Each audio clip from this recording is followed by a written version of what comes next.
Love marriage का ऐसा जाल।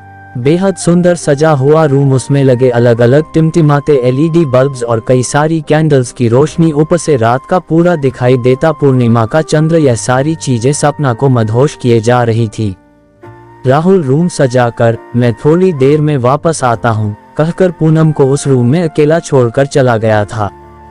पूनम जो राहुल से इतना प्यार करती थी कि उसके लिए उसके एक बार कहने से ही अपना घर छोड़कर उसके साथ आ गई थी, इस बात का उसको कोई अफसोस नहीं था।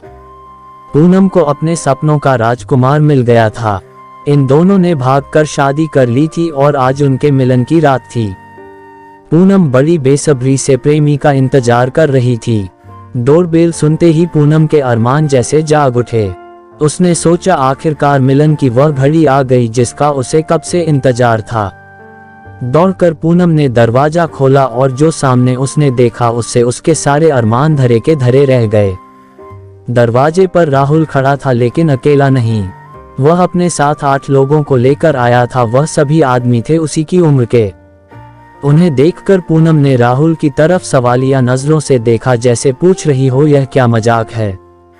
राहुल पूनम की ओर बढ़ा और उसे अपने आलिंगन में भर लिया और बोला, डरो मत मेरी जान, ये सब अपने ही आदमी है। राहुल सबको रूम के अंदर लेकर गया। पूनम सबको पानी देने गई, तब सब उसको छेड़ने लगे, जिसका वह विरोध करने लगी और उसे यह देखकर बहुत आश्चर्य हुआ कि राहुल कुछ भी नहीं बोल रहा था। उसका दिल तब टूटकर चूर चूर हो गया जब राहुल ने कहा कि जो सबसे ज्यादा दाम लगाएगा पूनम के साथ वही आज रात बिताएगा। पूनम को अब समझ में आया था कि राहुल उसके साथ जिंदगी बिताने के लिए नहीं बल्कि उसे बेचकर उसकी इज्जत मिट्टी में मिलाने के लिए यहाँ लेकर आया था। पूनम को अब काफी पछतावा हो रहा था। उसे यह सोचकर और ज्यादा रोना आ रहा था कि काश उसने अपने बाबा की बात मान ली होती, जो पहले से इस प्यार के खिलाफ थे। वे उसे काफी समझाते आ रहे थे कि उन्हें राहुल अच्छा लड़का नहीं नजर आता है, लेकिन पूनम ने उनकी एक न सुनी थी। राहुल के पैसों की बात पर उसके साथ आए लोगों ने बंदूक निकालकर उसी पर निशाना लगा दिया और बोले, पैसे तो नहीं लेकिन पूनम के बदले तुझे मौत जरूर देंगे।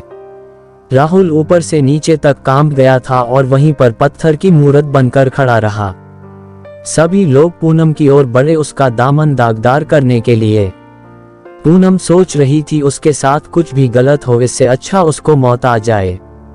जैसे जैसे लोग उसके करीब बढ़ते जा रहे थे पूनम और भी ज्यादा डरती जा रही थी। जब उन लोगों में से एक ने उसकी साड़ी को छुआ ही था कि दरवाजे पर पुलिस की एक टीम ने दस्तक दी, जिनके साथ सपना के पिता भी थे, जो सपना को तलाशते हुए उसके ठिकाने तक पहुंच गए थे।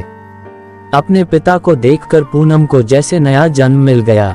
वो तेजी से दौड़ी और अपने पिता के गले लग गई। सारी बात पता चलने पर उसके पिता की आंखों में खून उतर आया। अगर साथ में पुलिस ना होती तो शायद वह उन लोगों में से किसी की जान ही ले लेते, लेकिन पुलिस ने उन्हें रोक लिया और सभी को गिरफ्तार कर लिया, राहुल को भी। दोस्तों, हम प्यार के खिलाफ नहीं है, लेकिन आज के जमाने में जो देखा देखी में या फिल्मी कहानियों को देखकर जिस तरह का प्यार युवा युवतियां करती है बिना सोचे समझे, उसके खिलाफ है। अपने माता पिता और परिवार को दुखी कर कोई भी प्यार कभी सफल हो ही नहीं सकता। और बिना एक दूसरे को अच्छी तरह जाने, एक दूसरे का नेचर पहचाने, जो प्यार होता है वह प्यार नहीं, वह महज आकर्षण होता है और कुछ नहीं। दोस्तों, आपको कहानी कैसी लगी कमेंट करके जरूर बताइएगा। कहानी पसंद आई हो तो वीडियो को लाइक शेयर करें और चैनल को सब्सक्राइब करें। वीडियो को पूरा देखने के लिए बहुत बहुत धन्यवाद दोस्तों।